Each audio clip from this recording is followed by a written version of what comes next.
everyone. Welcome to episode number 11 of The Orbit. My name is Robbie Strazynski, and I'll be your host and moderator for the show, which is being recorded on June 7th, 2021.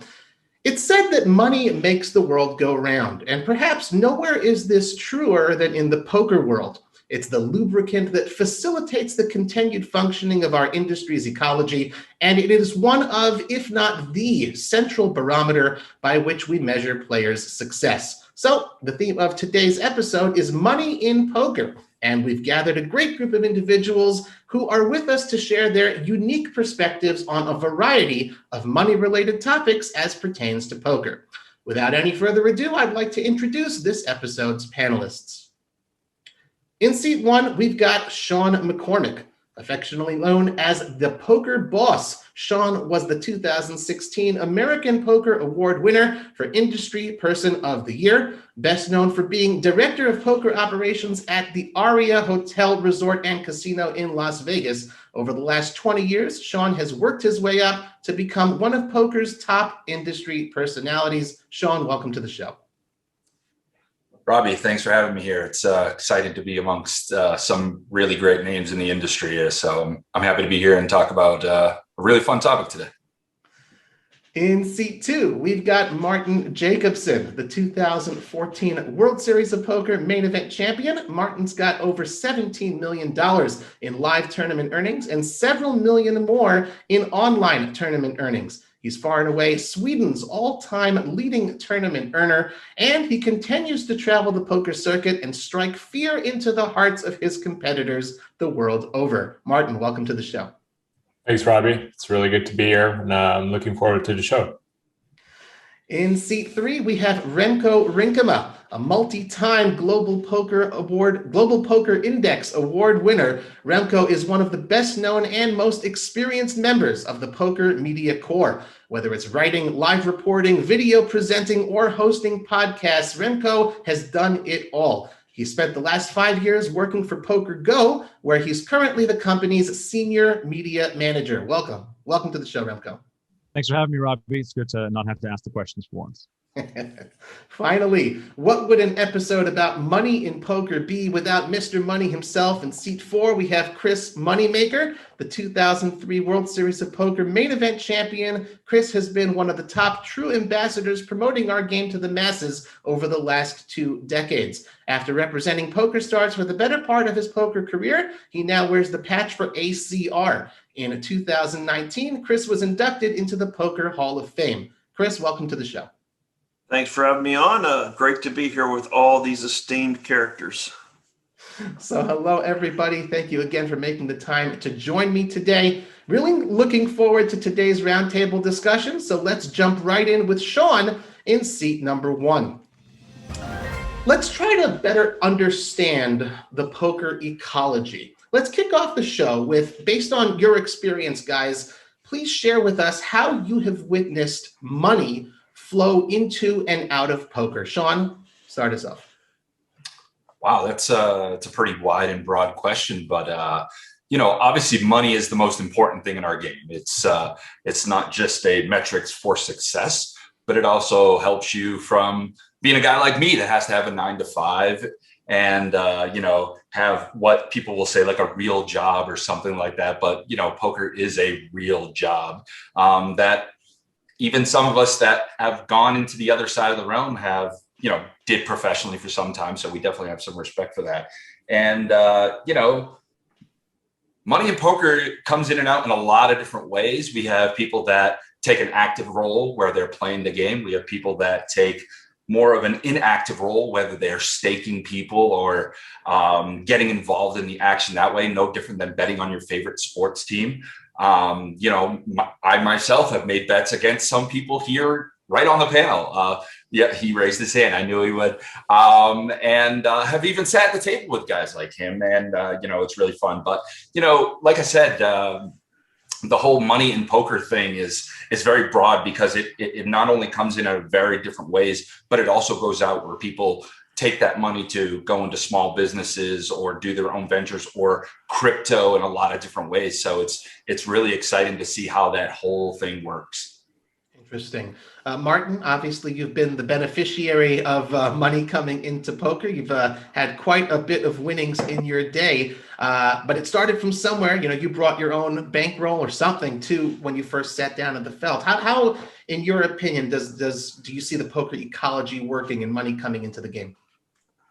Yeah, I think it's obviously a very interesting topic because it's what the game is built around. It's a zero-sum game, so the ecology is as such needs money coming in order for other people to profit. You know, professionals as myself. So yeah, I've been very fortunate in my career, but I've also kept the money. Like I've reinvested all most of my biggest investments have always been my tournament buy-ins. So at least kept it in the ecology for what it's worth. So I guess the issue is when you have people coming in and banking big tournament scores or whatever, and just taking a big of that market cap, and then just taking that out of the economy and not playing poker again. Like that's a big concern because then it means that money is going to come from somewhere. So the way I see it is that we're constantly reinvesting our winnings into the ecology, and then the more skilled players are benefiting long term. But short term, of course, anyone can win. But it is quite concerning because there's less and less incentive from a player's perspective as from what the operators are offering. Like back in the day, you used to get rake back at like 40-50%. Like it was pretty standard. Nowadays, it's none of that. It's very hard to get any sort of rake back or incentives to play. And on the flip side, the rake has gotten higher and higher. It's more and more tournament fees. So there's just more taking out of each out of the prize pool each time. So that's just going to eat up the ecology over time, unless there's new money coming in. Just to click that back to you, would you say that, well, if the rake is being taken out, it's by these online operators, would you say that they're using that money and reinvesting into the product, into the ecology at all, in your opinion, Martin? Yeah, I mean, I would like to think so. I think they do to some extent for sure. But I also think the long term or the business strategy has changed a little bit from the operators, whereas they're not longer thinking about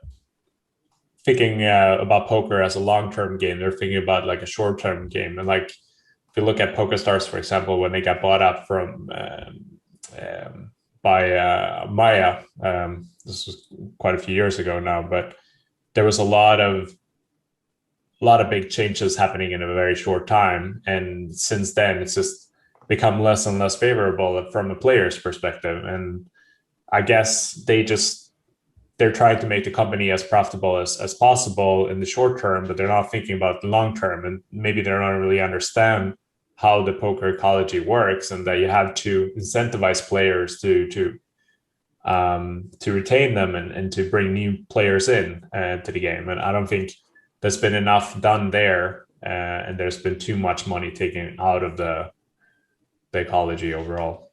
Interesting. Well, Remko, you obviously, you've been around pretty much, thousands, tens of thousands of players with various sorts of bankrolls. You've seen the money come in, go out. What are your sort of views on the poker ecology as it is?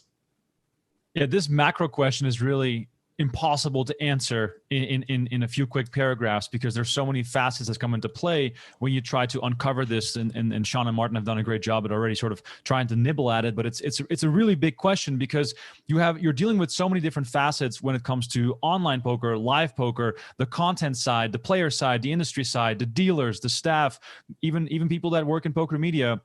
They all have something to gain from the poker ecology being as strong as it possibly can. But to speak to what Martin said, the online ecology has changed dramatically, because what most of the sites, and I can't read into their financials, but what most of their sites are looking forward to is increasing their profits year over year, which just results into payouts for their C staff and people that have shares in the company. So clearly, there's a huge disconnect between what the poker ecology needs in order to thrive online, and what those people want to get paid as far as bonuses and shares of those companies. So, and that is just speaking of online. For live, it's very different, and I think Sean can speak the most to this of any of the people on this call. For live casinos, a lot of casinos have shut down poker rooms, especially over the pandemic, and the ones that are reopening are doing it partly because they have people within their team, within their staff, that are passionate about the game and that want to support the game. But at the same time, it is also the perfect tool to bring people into the building that will then go to restaurants, that maybe do a little bit of gambling, attend sporting events, which is becoming more and more common in Las Vegas. So it is almost as if we need to dress this topic down and narrow in on what type of ecology that we are looking at, because there's so many different things that we could dive into, because online, live, and the content side, just to name three, are so diverse as far as how the money comes in, where it goes, and what the ultimate objective is. Certainly a very good read, and that's why we did sort of start out with this topic, sort of introduce this idea of money in poker. We will be diving with our additional topics throughout the show into a little bit more of the specifics, as you mentioned, Remko. Definitely a good answer. Chris, obviously you're responsible for taking money out with your earnings and with your winnings over the years, but as the ambassador who's bringing so many people into the game, you're obviously responsible to a large degree of bringing money into the game as well. So what are your views on the ecology of poker? Well, first of all, the ecology of poker's a lot bigger than what people realize. I mean, you look at the home games and everything else. I would say, probably 90% of poker players play 1, 2, 2, 5. They're smaller stake games. There's not, we're talking about poker. You want to look at the highest stakes and 10Ks. That's obviously part of poker, but the heartbeat of poker is the 1, 2, 2, 5 guys, because that's really what's funding dealers and salaries and things like that. So those are the players you have to attract, and you have to keep interested in poker. And that's really why we need media. We need, when we lost after Black Friday, we lost the internet, we lost the TV, the cool factor of poker, and it transitioned over into things like DFS and, whatever else, esports, things like that. You lost the cool factor of poker, and you lost a lot of the younger generation coming up playing poker that would be playing the 1, 2, 2, 5 games and sort of bringing in that new money. So now we're kind of relying on new money to be derived from crypto, which most poker players are in crypto. And when crypto does good, that's going to be good for poker. And also staking stables, which, a lot of people have negative things with those. But so, it's a critical part of the economy is, people can't afford to play these tournaments consistently. And you'll have stables that'll back players and be able to maintain keeping the ecology going. But really, at the end of the day, it's all about getting these new people in. And that's one thing, obviously I left PokerStars and came over to America's Card Room. And I know that we're focused on trying to bring in the new player. We have promotions all the time, trying to get people come in playing for pennies and playing for smaller buy-ins, things like that. So we don't have someone that we're trying to pay to the bottom line. We're actually trying to grow and sort of be the, if you will, the room for the new player. And we do have rake back, but at the end of the day, I don't think rake back should be a huge thing. If you get the players that are going to lose money, you're eventually going to get all the players that win money to come after them. That's the way this game works. You get the quote unquote recreational fish, whatever you want to call them, and the pros will show up. So, and that's the way it's always been. That's always will be. The one thing I'll say is when I won the World Series way in 03, what people don't realize is there weren't poker rooms hardly anywhere. Every casino, no casino had poker rooms. You had to go to Vegas, Tunica, Atlantic City to find poker rooms. And there were no weekly tournaments. Like the tournaments that we would play, the 10Ks, they happened once every 5 months. They were just never. You couldn't just go play a random tournament. So the poker economy is actually doing really, really well. But it obviously took a big hit Black Friday, and I think it's recovered quite well.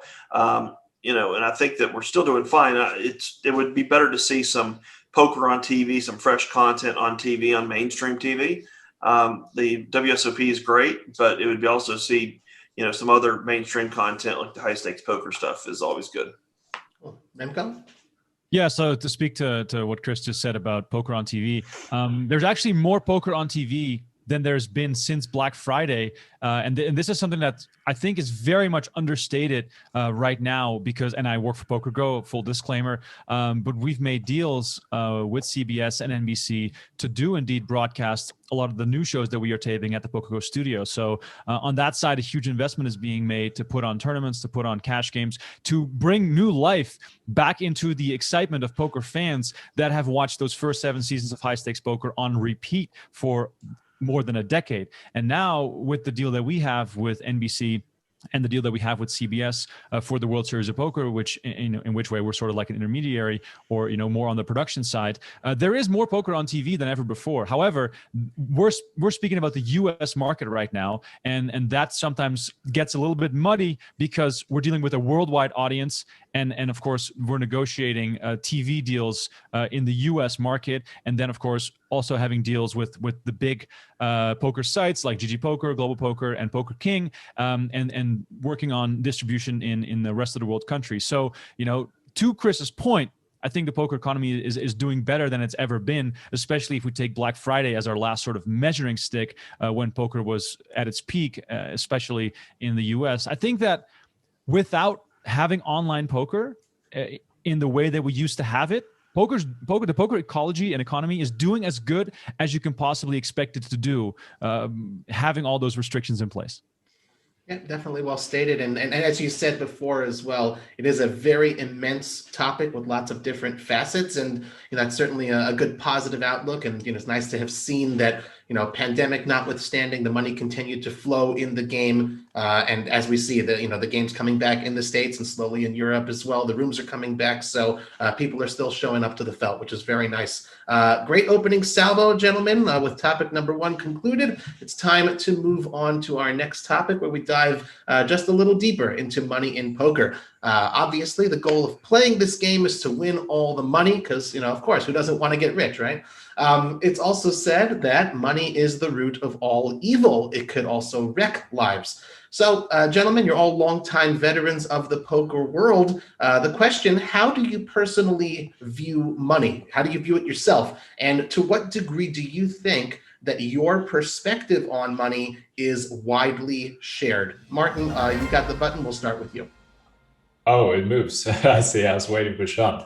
All right, gotcha. So I view money, no, I'm speaking about poker now, but I guess in life in general, just as a tool to provide freedom and to do the things I enjoy doing. Like that's what entices me about money, like getting that freedom and not have to stress about certain things. So it's the same in poker. In poker, I think you get different player types. Like some players are very focused on just making as much money as possible, and the money is their motivation. For me, it's always been like poker as the game has been my motivation, and then the money has just been like sort of a bonus and obviously very important because it's allowed me to keep playing and keep funding my tournaments and giving me the freedom. I didn't have to have a side job. Like I could actually go pro back in 2008 and been doing it ever since, just solely like funding my own tournament buy-ins. So yeah, that's how I view money, and that's my motivation to play. I'm not sure if that answers the question. I think it does, but the second part is also, to what extent do you feel that view and that approach to money is widely shared in the poker world? I think it's widely shared by the successful players. I think it's very hard to be successful in poker if money is your main motivation. I like to make as much money as possible. And then the game, like it has to be like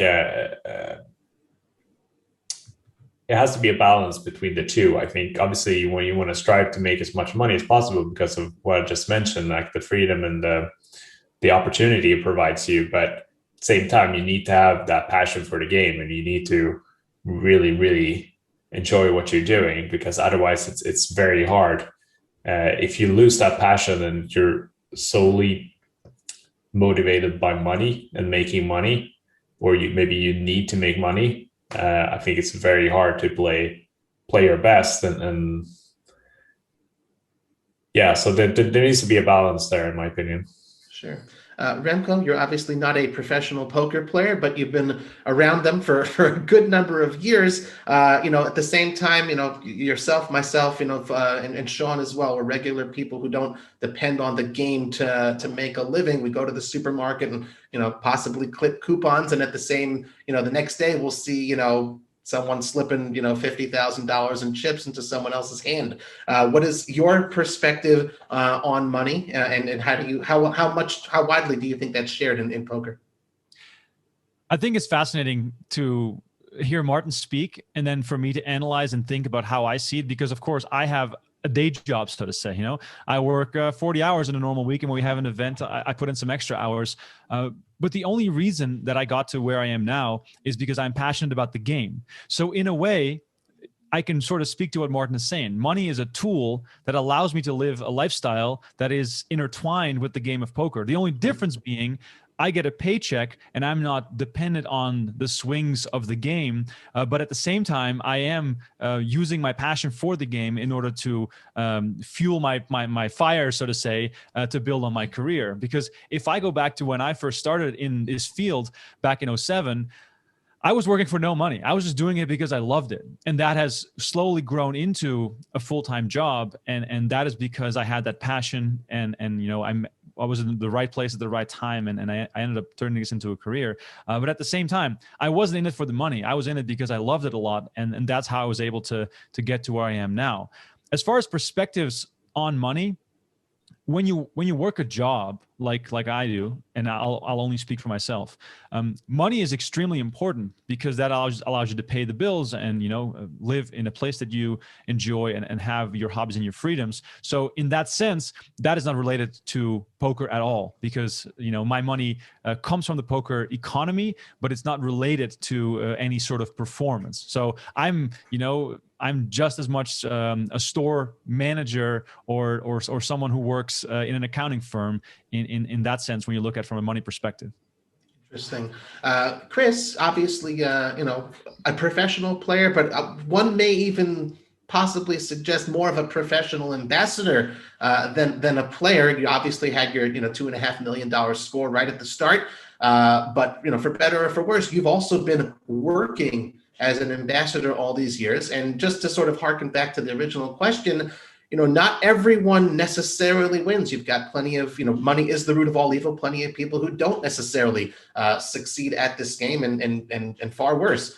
What is, you've had a very unique perspective as the game has changed over the last, 18 years since you won. What are your views here? Well, I think you're going to find that the views that we all share are pretty similar. I think at the core of things, money is basically a means to freedom, and it's a means to do what you want to do. And I think that's going to be a pretty common theme amongst everybody on the panel and probably everybody in poker. Now, how you get money or how you view the game of poker with money is different. Where I share the view, like I'm in this as a job. It's something I do. I'm passionate about it, but it's a job. It's like when I explain to my kids, Dad's going to work. I work, when I travel, everybody used to think, oh, you get to travel the world, you get to do this and that. I mean, at the end of the day, I just look at it. I'm just doing my normal 9-to-5 job. I do my work, I go to the hotel, I get up and do the same thing the next morning. What people don't understand is when you sit there for 12 hours, 14 hours playing poker, it's not what you would call exciting. I mean, it's a great life, but it's not exciting. I mean, you're just sitting there for 12 hours and it's quite boring. So at the end of the day, I'm here just to support my family, which I would suspect the majority of people in life are doing. And they're just trying to provide and be the best provider that can be. And so in that respect, I think I'm very similar to people in general, but I don't think I'm very that similar to people in poker, and the fact that there's just not a whole lot of married professional poker players out there. I mean, They're starting to get that way because honestly, like when I won, everybody started getting into poker really big. Now we're all getting older and people are starting to get married and have families and things like that. But for a long time, it was a young man's game. And it was, being broke one day and eating ramen noodles, and the next day you're eating caviar off, strippers and things like that. So it was a different lifestyle. But I think now the game's matured a lot. And I think, if you're successful in the game, you do it because you're passionate about it, but you also do it. The side effect is the money. And again, that's what makes you be able to do what we do. I am in a unique situation where, I can go play $600 tournaments, $150 tournaments, whatever, and be an ambassador. And I don't have to go play 10K buy-ins and things like that. I'm going to be perfectly fine either way. And the tournament card doesn't affect me like it does other players, which is obviously a really, really nice thing. But I've worked really hard I won't say it worked. Work's not a good word for what I do. This is not work. This is actually pretty easy. But, I just get to be myself. I just get to talk to people and engage. And you can call it work. You can call it whatever you want. But I put a lot of time in to be able to sit here and basically do nothing and make a living out of it. Yeah, I think it's particularly interesting also just from the fan standpoint, people who are watching two main event winners who both won the biggest event in the game, and somewhat different views or somewhat unique perspectives on this topic. Sean, you're someone like many people out there who also clocks in for regular daily job, in and out. But you're in a poker room in Las Vegas where you literally see hundreds of thousands, if not even more money pass through the money counters in the cage on a daily basis. Perhaps it desensitizes someone or makes someone think about money a little differently. Personally, how do I follow up caviar off strippers? That's woo, you got to regroup after that one. That's pretty strong. But you're welcome. In all seriousness, though, from a personal perspective, money for me is a tale of two sides of my life, which is when I first got in the industry and where I am today. When I first got in the industry, I was playing home games in Florida. A buddy of mine was like, "Hey, man, you really seem passionate about poker." I was reading books before anybody even thought of reading books. I literally got into poker the year Chris won the main event. That's when I first started dealing and stuff like that. And money was everything to me, everything. You couldn't tell me otherwise. I wanted to work the least amount and make the most amount of money, and money in poker on the other side of the table, not just from playing. I mean, you just had to be decent at poker to make money back then, but money from dealing and stuff like that was incredible. It's never been seen again. That 03 to 08, just where that money was in poker for live poker. And again, money was just important to me. I wanted the nicest jewelry. I wanted the nicest cars. I was a young kid in my 20s getting thrown money I'd never seen in my life as a kid that, grew up in a very small town outside of Boston, Massachusetts, where we didn't have poker. You know what I mean? It was just nickel ante at the VFW with the good boys and stuff like that. The Army vets and stuff like that. But where it is today for me is just so different. My money for me, like it's already been said, money to me is just a tool now. It's just to pay the bills and look forward to retiring comfortably somewhere with my wife and all of our dogs. I'm sure we'll have 50 by then. The thing that brings me back to the building every day is things like we're doing right now, just the passion of the game, the passion I have for the game, wanting to see the game grow, being part of all these different projects I do. So I don't really think about money anymore. I joke with people now, sometimes I don't even know when our paycheck is, and someone will say #howrich, as a joke, but I don't have to look forward to that anymore because some of these gentlemen here, their work ethic in the game on one side, I did for myself on the other side. And I've worked my way up to a point where I can be comfortable. I can have the liberties to use money to go take trips, go places I had never seen in my life. And I think my view is this will sound cliche, but it's the American dream. It really is the American dream to be able to provide for yourself, provide for your family, and do what you love every day, like the saying goes. And if you do what you love, you'll never work. And I really don't feel like I work anymore. Do I get stressed? Of course. Do players get stressed? Even the best in the world? Of course they do. I won't forget about your initial question, seeing the money flow in and out every day. In the beginning, it was nerve-wracking watching. I mean, I used to deal pots in Bobby's room for millions of dollars. And again, I'm talking like 06, 07. I mean, guys used to play 10,000 a point Chinese back then. It was absurd. And, it was really nerve-wracking. Today, it's just ones and zeros to me now. It's just off and on. It's not, Remko, what will the total prize pools be for this USPO? Tens of millions. And we don't see it that way anymore. This is just how we keep score, and this is how we decide who's best. And you don't always have to be number one to be best, but it's just, that's all it is. It's no different than crossing the end zone or putting the puck in the goal to score for your team and stuff like that. And that's how the players view it these days, and it's quite interesting.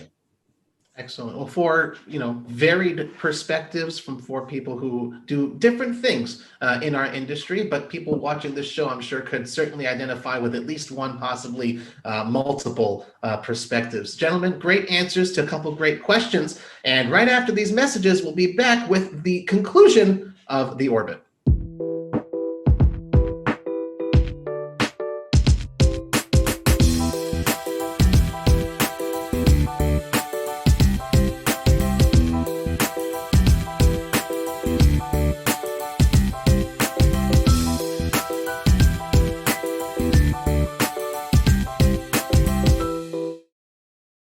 Hey everybody, welcome back to episode number 11 of The Orbit. We are at the halfway point of the show, and the best is yet to come. So let's talk topic number 3 about the all-time money list versus how much did you lose?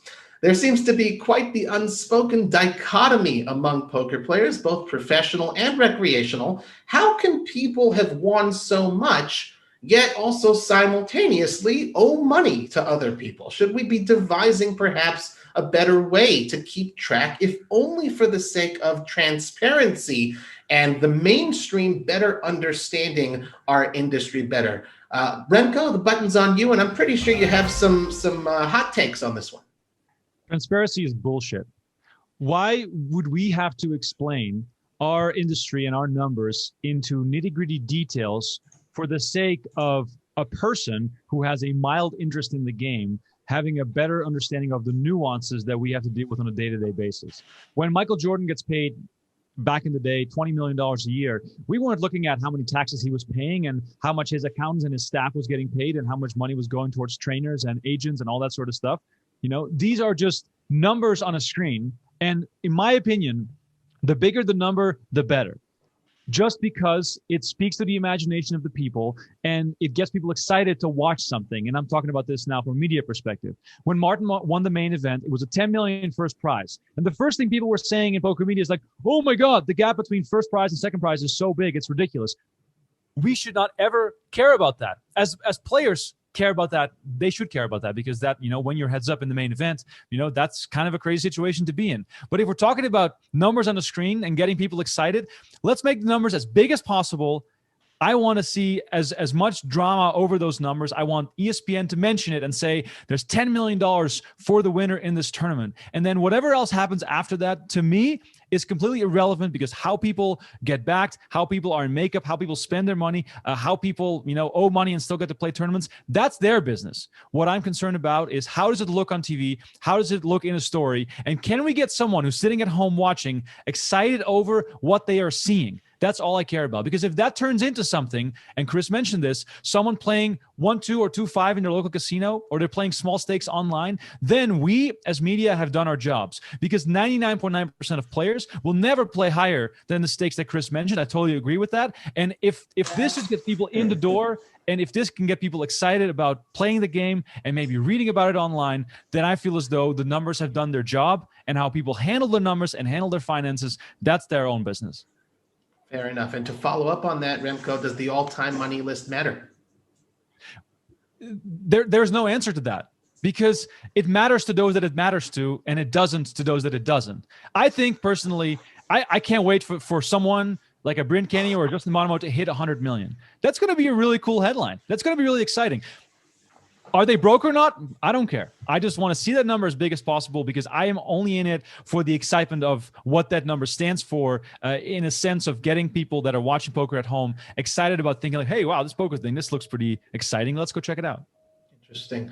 Chris, time for you to share your views here. Obviously not on the media perspective, but you've been around for a while. You've won big. You've earned big. What are your thoughts as far as the dichotomy of, it's not necessarily that number that you see on the screen that people actually have? Well, it doesn't really matter what number you see on the screen, because at the end of the day, poker, that's how you keep score. So the number that you see on the screen is the number. It doesn't matter how much you lose to get there or how you spend your money. There's plenty of professional athletes that are flat broke that made millions and millions of dollars. I mean, you could have poker players that are making $1 million a year and they burn through it. You can always burn through money. So, that's just what it is. But at the end of the day, people are interested in who are the best players. And the only way we can do that is to keep score with dollars. And therefore you have the all-time money list. You have people like Helmuth, Bonomo, whatever, they're always trying to climb up that list, whether it be for bracelets, money, whatever, and get that prestige. Then you have other players that grind cash, like myself, do other things that don't really care about the all-time money list. I have zero desire to try to climb that ladder or be anywhere close to it. It just doesn't drive me like that. But then you have players that do, and people at home, some people pay attention to it, other people don't. I couldn't tell you 10 people on the money list, but I don't watch a whole lot of poker, but a lot of poker fans probably can tell you every single main event winner in the last 20 years and who's on the top money list and all these things. So it's important, like Remko said, it's important to some people. But at the end of the day, it's really no one's business how much money someone has or doesn't have. Again, we don't look at, a professional athlete that's gone and squandered all his money that, he's making 20 million a year and all of a sudden he's done playing and he's broke. It's a sad story, but that doesn't really define him as a professional athlete. That's just, maybe him making poor choices. Same thing in poker, just because, I've gone out and made a lot of money, but I've squandered it, doesn't make me a worse poker player.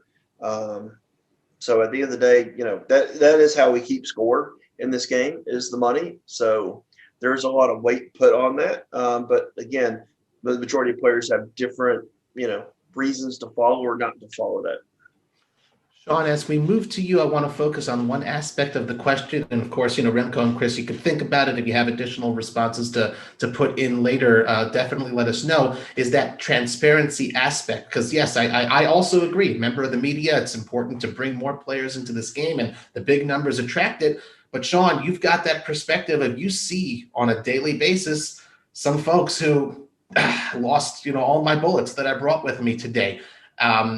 Is that also important to show people in some way? Because they see, those big headline numbers, but, that same guy could the next day go ahead and lose a ton as well. Or do we have a responsibility as an industry to also be transparent in that way?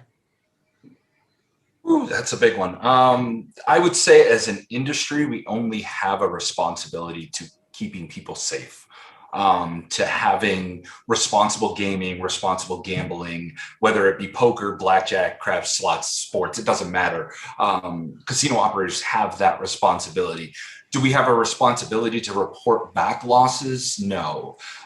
You can't make the comparison of, most 3-pointers ever made, most assists ever made to most money won and then lost, because money is private.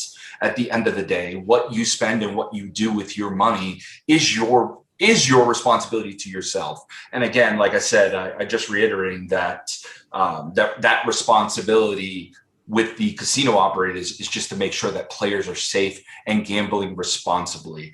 Remko brought up a good thing, and he said, it's important to those it's important to, and it's not to those who it's not. And it sounds like an oversimplification, but it really isn't. that is the truth. And, I remember a famous quote, and I believe Jack McClellan is the one that's given credit for this quote. But he said, you can keep the trophy, just give me the cash. And to a lot of people, bracelets and rings and trophies, that means a lot. To a lot of other people, they're just like, nah, just give me the money. Just give me the money. I've many times in my offices throughout the years at Bellagio and Aria and anywhere else I've ever worked had leftover trophies. I think we had some trophies from the studio left over for years just because guys didn't know how to get them across the seas or something like that. But trust me, they got their money. Just to kind of encapsulate what I'm trying to say is it's very hard in our sport to compare things like being transparent with how many turnovers a guy got to points, because that is important in basketball. Just because you can score 40 points, if you put up 40 turnovers a game, you're never going to play a game of NBA in your life. But in our game, how much you win is very important to showcase, but showing the other side gets into a very dangerous territory of going into people's privacy and stuff like that. So it's just that's not really our responsibility. Remko? Yeah, to add to Sean's point, poker is a game where players like Martin and Chris show up with their own money. They play with their own money to win a share of a prize pool. A golfer shows up and gets paid to show up. If a golfer wins a PGA event, they get paid. That's just pure profit. They didn't have to invest anything. So, if you're not investing anything, why should you have to turn over the books to prove some point that is completely meaningless? Like, that's the beauty of this game, is that anyone can walk into Bobby's room with enough money and sit down. No one should ever question, how much they are losing in that situation, because that's the beauty of our game. That's what makes it so pure in a sense. And of course, there's a lot of bad things that happen with money. There's a lot of people that are scammers. There's a lot of people that have, maybe poor etiquette or are broke. But at the same time, when I say a lot, I mean a tiny, tiny fraction of the total player pool that will ever be affected by stuff like that. So because we show up with our own money, I feel as though that is the best argument against this sort of idea of transparency. Interesting. Martin, obviously you're last to act on this question. It's possible you had something to say, and then now after hearing the first three respond, it may be different. You've got position. So what are your views here on the transparency, on the all-time money list, this sort of stuff? It's always nice to have position. No, what Remko said just now made me think of something else. Poker is also the only sport where anyone can compete versus the elite, as long as you have the funding. No other sport you're able to do that. Like, you can't play golf with Tiger Woods. You can't play tennis versus Federer, like compete for a title. But in poker, anyone can do that, and I think that's what the big appeal is to many people, and also the ability to be anonymous and not have the spotlight on you. Like, yeah, it's a bit of an absurd thing that we should have to justify and declare everything, our every transaction. But I sort of agree that the all-time money list doesn't matter as much as it maybe used to before the super high roller scene kicked in. But as we start adding like $1 million buy-ins and pros are playing those, and that they're selling, 95% of their action, like, of course, that number it's just a fugazi number. Like, it's not accurate at all. I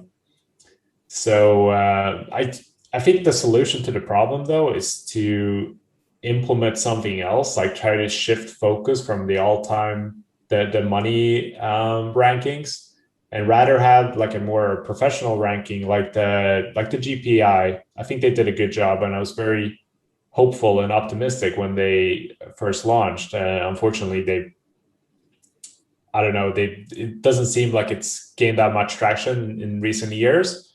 But in the beginning, I thought it was a really good model because it gave you points for recent tournaments, and they had an algorithm in place where your old tournaments didn't matter as much, and then you got more points if it was a high buy-in, less points if it was more points if it was a big field versus small field. I feel like the algorithm was, because when I looked at that list, I always told myself like, wow, these are actually, I agree, like this makes sense. Like these are the best players. So I don't know exactly how the algorithm worked, but it must have been, pretty accurate for me to always think that way. So I don't know, but it's a bit of a shame that what Sean said about the trophies and stuff, like people just don't care about that stuff. That there's no pride in winning a tournament anymore, perhaps as it used to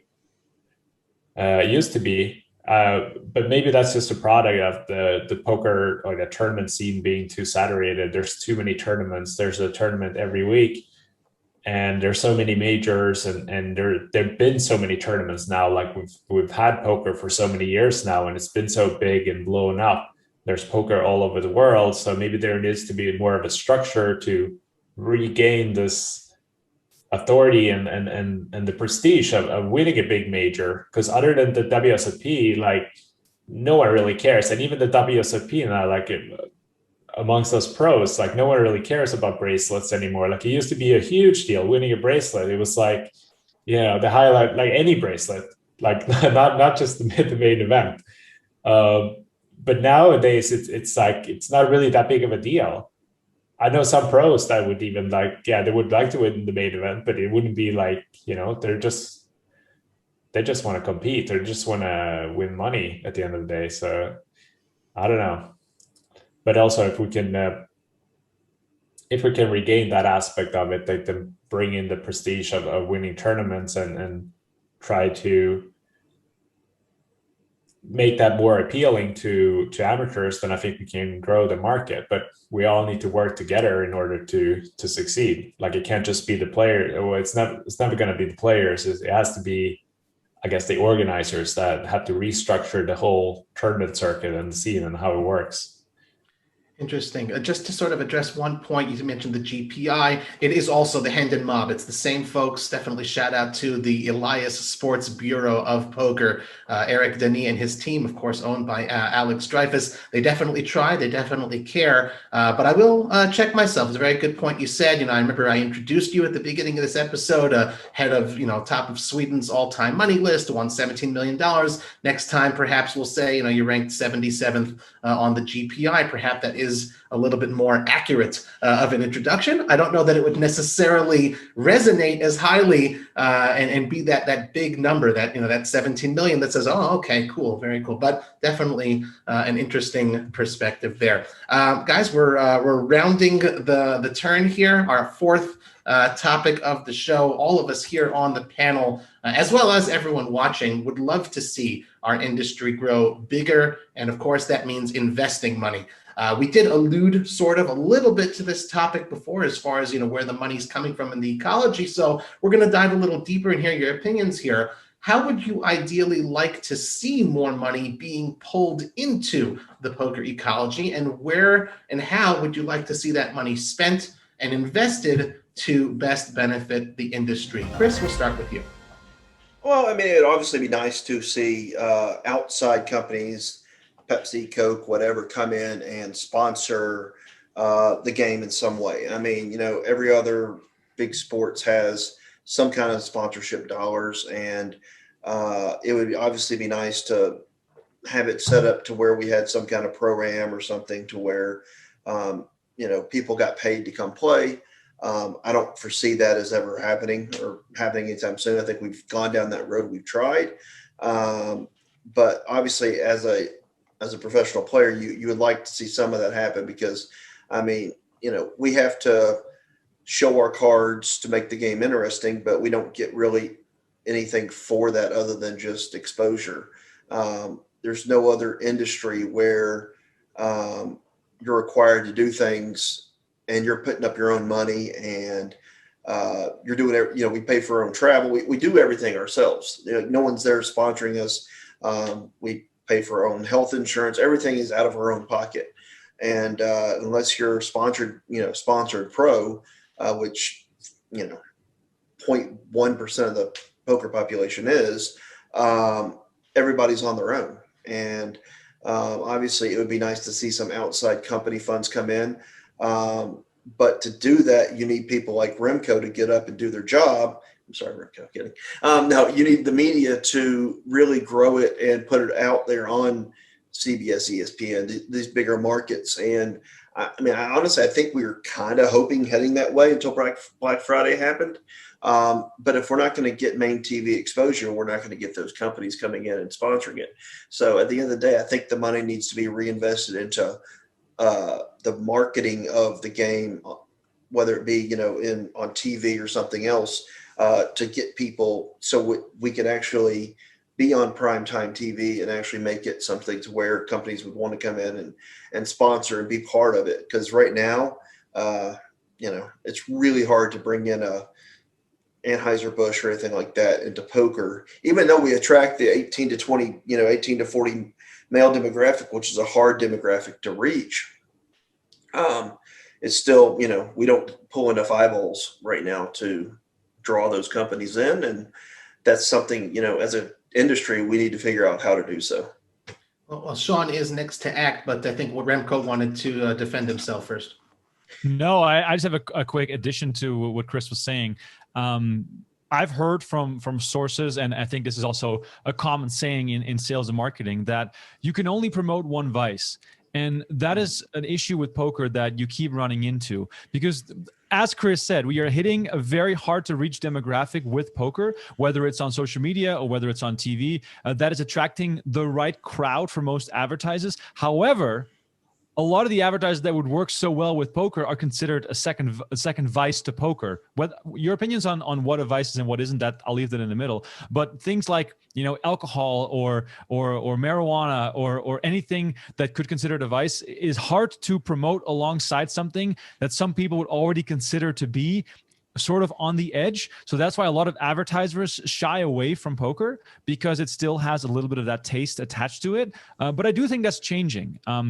Speaking from the position that I am and some of the things that I overhear, the conversations that are being had about sales and marketing of the game of poker are definitely evolving. And I think that not to toot our own horn, but something that has the look of the PokerGO studio contributes to the professional feel of the game of poker and in the way that it's being displayed. So I think that does help. The only thing that's always blew my mind is that the WSOP, for how big they are and how epic that event is, the main event, they were unable to secure large mainstream sponsors after basically after 06. So after the UIGEA passed, that all went off a cliff. So hopefully that can rebound and get rebuilt over the next couple of years, because I do think that with how the world and the US is changing, there's more opportunities ahead. And I think the worst is definitely behind us. Hopefully, and you will get a chance to toot that PokerGO horn at the end of this question. You'll be last to act. But first, let's hear from Sean. Obviously, you do work for a huge conglomerate company. There is money there that could perhaps be invested in the game. Let's say the money does come in. Also, let's not forget, where and how would you like to see that sort of money invested in poker? So, from a personal perspective, this is a little bit strange of a question, because I do work for a company that does put a lot of backing into poker. It's been years now. We signed an agreement with PokerGO. We have this beautiful PokerGO studio. We get eyeballs all around the world. And obviously, the majority of that work is done by PokerGO. So hats off to them, of course. But we, went down this partnership, and because we do see poker as very important in the casino, even though, the pit can make in one day what I can make in a year. And that's factual. That's just like, might sound mind blowing to some people, but the right customer comes in, and that's a whole year of hundreds of thousands of people coming through my poker room and other poker rooms, where it's like, why do we do this? And we do it because we understand that poker is not the only reason why people go to casinos. They go there to do more hard costs, like restaurants, stay in the hotel rooms, other parts of gaming. Where I'd like to see more dollars go into poker is more smaller markets, actually. I keep touting this whole thing. Every time I see a new poker room reopen or a grand opening, I keep hashtagging more poker is better. And a lot of people might think, like, that's crazy. You're competing against yourself. And I'm like, no, I'm not. if the poker economy grows, it's good for everybody, myself included, the Aria poker room included, of course. So, I just want to see these smaller markets where this stigma of poker is still gambling and it's still, taboo in some places. Maybe we get those people on board, and then the companies like Anheuser-Busch, maybe, I do agree to some extent that it's hard to partner a vice with a vice, but maybe they do get on board with poker and partner it in more beer commercials and whiskey commercials and stuff like that, because that stigma is gone, especially with the older crowd, which has what we call old money, and we don't want to insult that crowd because I don't want to say they're set in their ways, but they were brought up to think poker as something very different. You can imagine poker in the 60s, 70s, 80s on TV versus where it is today. I mean, you'd never see a comedy with poker in it. And now you could have a movie with like Kevin Hart splashing around and making a joke and stuff like that. So let's just get out to those markets who still probably think that poker is taboo and explain to them why it's not. And just get more eyeballs on poker so that we're all benefiting. And it goes both sides, whether it's player operations, top down, we all reap the benefits of it. No different than when online poker was super hot in the United States. The poker boom went crazier. Chris lit the fuse, and then online poker brought us to the moon. And we all held on. Yes, those are the little crypto, jokes I'm making there. But, that's the way it was. So now we need to find out how we light our next fuse. How do we get over that hump? And I think it is just more normalizing the game, getting it on TV more, getting more people supporting poker and getting money behind it, just like maybe an advertising campaign. I don't know. We'll figure it out. Sure. Well, as far as the vices, I'm been long enough around that I can remember Phil Hellmuth on the Milwaukee's Best beer can as well. I'm sure it's a can he'd be very happy to be on again, should that become a sponsor again. Nothing beats the Carl's Jr. commercials. Come on, guys. That's true. And now today he's just eating burgers all day long. You got to love the guy. Sorry, go ahead. He's trying. He is trying. That is true. Martin, you have been a beneficiary of poker sponsorship in the past from 888, from Siltep. I remember the patch you were wearing back in 2014. So, money did come into the ecology, into the industry. You were, had a front row seat to that. How would you like to see that sort of continue? And also as a player, someone who is obviously professional, where would you like to see that sort of money spent and invested once it does get into the industry? Yeah, like Chris alluded to, I think sponsors in poker, outside of poker, not just poker operators sponsoring players to fund their tournament buy-ins and do interviews. I think we need outside money, because if you think about it, it's like pretty, like the tournament ecology or the poker ecology is quite a strange proposition where, like Chris said, the professional players are showing up to play, and then you have the amateurs that are bringing the money and the value, and everyone creates this prize pool, right? And then the operators taking 10%, like constantly, like 5-10% out of the prize pool every time. So like, you need new money to come in from somewhere, and I think sponsors would be the most obvious option there, because if poker are getting the right marketing and the marketing backing behind it from the operators, and the players are cooperating, and everyone's working in conjunction to grow the game and to make it more appealing, and also kill that stigma that Sean was talking about, that poker has this bad rep of being, obviously it's gambling, but like we need to somehow sway away from that and turn it into a mind sport. Look at e-games, like esports, for example, like how massive that is. And that's the generation that would have gone into poker. Like if I was 20 today, I'm pretty sure I would have been in esports, it's, but have those kids been growing up when I grew up, they would have all been poker players. That's just how it goes. But they also have the sponsors behind them. Like it's a lot more profitable to be a gamer today than it is to be a poker player because you don't have all these expenses, and it's not the same proposition where you have to put up constantly reinvesting your money and dealing with variance and pay for all your expenses out of pocket and not get anything back. Instead, they're going to charge you 10% every time you put up your money.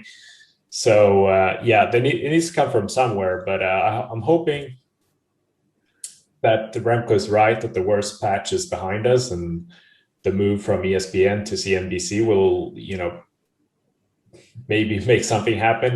Maybe it'll be a nice push. And now we haven't had the WSOP now for 2 years, obviously. So it'll be interesting to see what's going to happen this year. Will it be the biggest WSOP ever?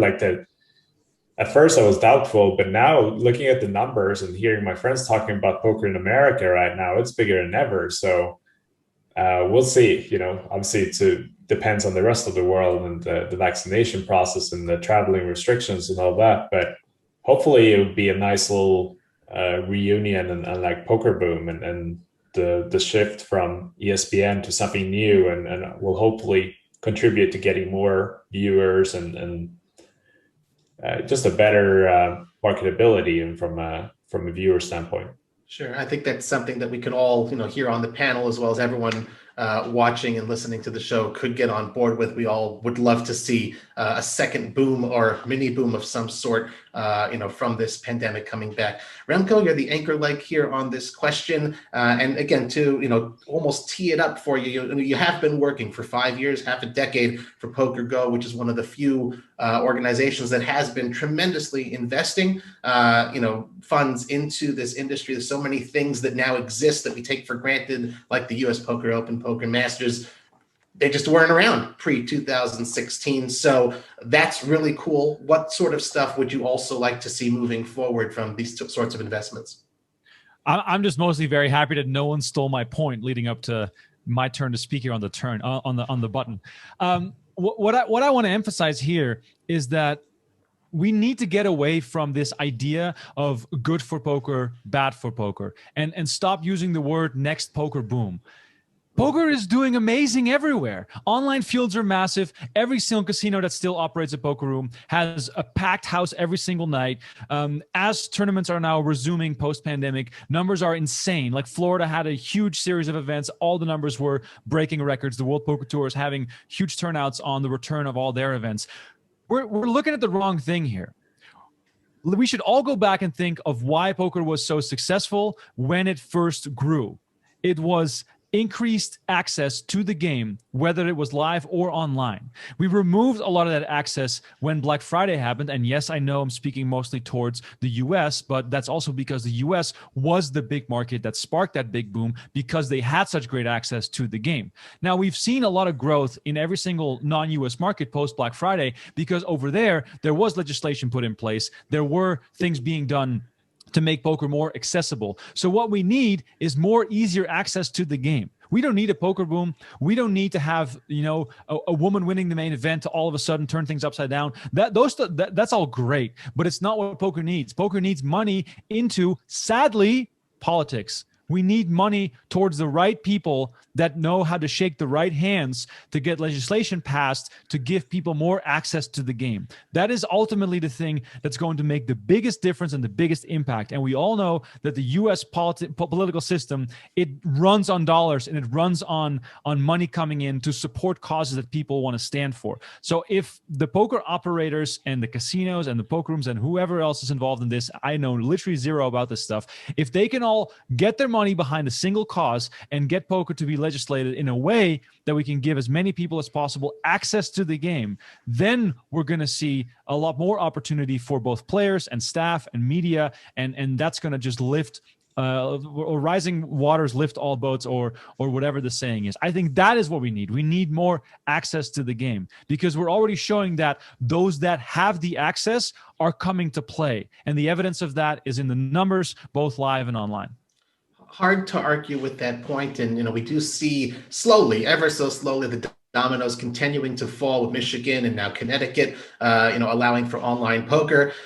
We want to end off the show, the Orbit here, with perhaps a little bit more of a lighthearted note, a lightning round. I know our time is running short, but hopefully we could entreat each of you to tell us a little bit of a story. Poker players often like a good splurge, and poker fans love to hear those stories. Perhaps you can share with us a brief poker splurge story, either one of your own splurges or a splurge that you bore witness to. Sean, go ahead, take the lead. Oh God, you're gonna make me lead off here. Who is a tough one? I can go first. I have a very perfect. That's where I'm going. Take it. I'll help Sean out there. Save me. Give him some time to think. I was, and this is me being treated the generosity of Sam Razavi, who won the APPT Melbourne back in, I want to say 2012. This was when I was first starting to get some work in English writing in poker. I was not established at all, and Donnie Peters gave me a chance to go to Melbourne to cover this APPT by myself. I was all alone, live reporting by myself, go to Crown Casino. By the way, still all-time favorite place to go. Melbourne is probably #1 place to go hang out. Anyway, I reported this tournament by myself, and Josh Bell is there to do the PokerStars blog. So we're sort of together, but sort of also working alone. And Sam Razavi ends up winning the tournament. It was, I think it was a 5K buy-in. He wins the tournament, and the first thing he does is he walks over to our desk, and he goes, "I want to take you guys all out for a night."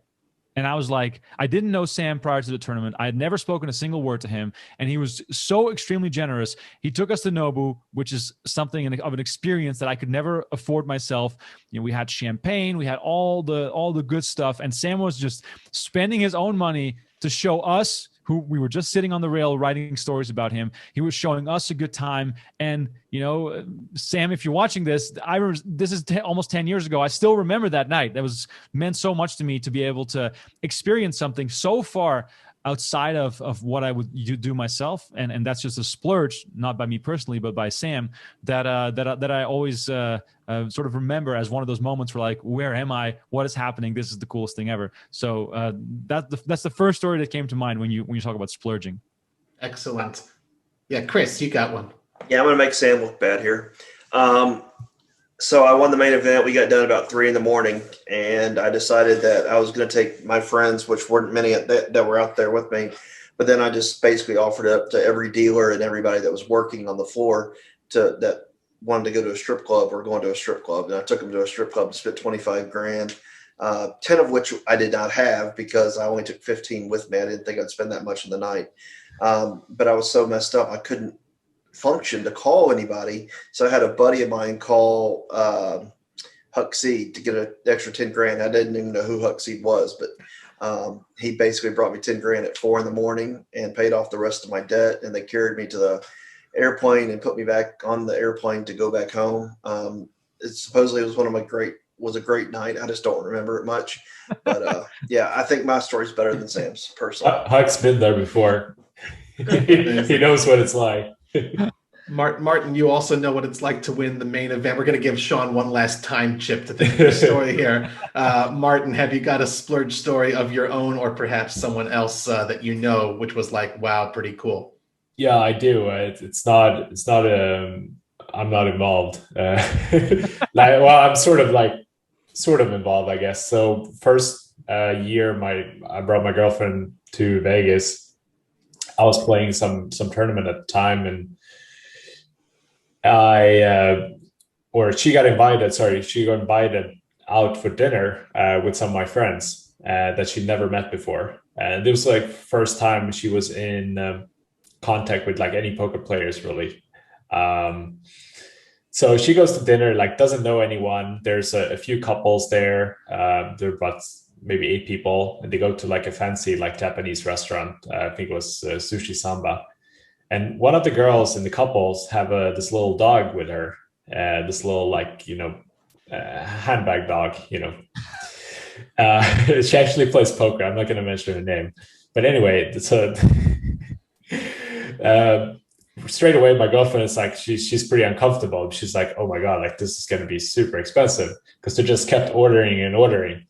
And then she realized when the food gets there that they ordered specifically Wagyu beef. They had like Wagyu beef for as a starter, but they wanted it as a main course. So they're just like, hey, can you just bring this as a main course? Like it's supposed to be like a little taster, you know? And then on top of that, they order an extra portion for the dog. So she started feeding. It was absurd. She was like licking off the marinade or something off the Wagyu beef and then feeding the dog like a full portion of Wagyu beef. And my girlfriend was just like, oh my God, like what kind of world is this? Amazing. Money in poker is certainly an amazing thing. Sean, you've been in the tank, our last splurge story for the episode. What do you got? It's almost worse going last now. You know, I should have just made something up in the beginning. No, obviously working for two of the biggest luxury properties in Las Vegas for the last 15 years, I've seen some incredible things. And I'll be honest, yes, poker has some cool stores where people go out and buy things. I saw a guy buy his mom a house off his poker winnings and stuff like that. That was really cool. I've seen people run money up from like one night we had this young lady, she's really brilliant at poker. I don't even know where she is anymore. She bought in for like $800 in a game and ran it up to like 120,000. It was absurd. It made no sense. It was the min buying in the 10-20 game at the time and ran it out. It was like the biggest thing I ever seen. But one of the funniest stories I've ever seen with money, and I cannot talk about this person's identity, but let's just say he's of some type of noble royal blood of some type in some country somewhere. But he had a suitcase full of Bellagio chips, and he was outside the poker room. And I think the amount it wasn't anything like super crazy. It was about $1 million or something. And this just $1 million. And this briefcase, whatever, it opened and it looked almost like you would see like a home game set of chips. And all these chips go spilling out on the floor. And this person didn't react. Just watched the chips rolling, looking at the ground, $1 million worth of chips, and just lets out the biggest chuckle in the world, just laughing, like boisterous, as people are helping him pick up all these chips. Mind you, they're all $5,000 chips. He got them all. He got them all. I mean, mind blown that people, you know, if this was on the street, he wouldn't have got 10% of them, you know, but the fact that you're under the cameras and under the lights and it just, what did you really think you were going to get away with? He got every single one of his chips back. Sure enough, came into the poker room, bought him for a big amount. But don't worry, he didn't leave with the chips anyway. So it didn't really matter. So maybe that's why the joke's on us then. Rebuy, table one. Amazing. A great way to end off the episode, guys. Thank you. That is all the time we have for today. I hope you've all enjoyed episode number 11 of The Orbit. Thanks so much again to our panelists, Sean McCormack, Martin Jacobson, Remko, Rinkema, and Chris Moneymaker for joining us. We'd love to get your feedback, so please be sure to use hashtag The Orbit when sharing or leaving a comment for us on Facebook, Twitter, and all your other social media outlets. I'm Robbie Strazynski, and I'll see you again next time on The Orbit. I have one more question for Chris. Chris, is your last name really Moneymaker? Smith. It's Smith. It is? Yeah. No, honestly, I didn't know. I know, and you still don't. This is great. It is Moneymaker. I don't know. I can't remember. It just doesn't make, like, it's always been on my mind. I was like, how does a guy named Moneymaker win this, it creates this boom? All right. Well, the second question: if it was Chris Smith or Chris whatever, do you think that it would have had the same effect? No, I don't actually. It would have had a big effect, but I don't think it would have had as much. Yeah, I agree. That's why they faked his name. Yep. Amazing.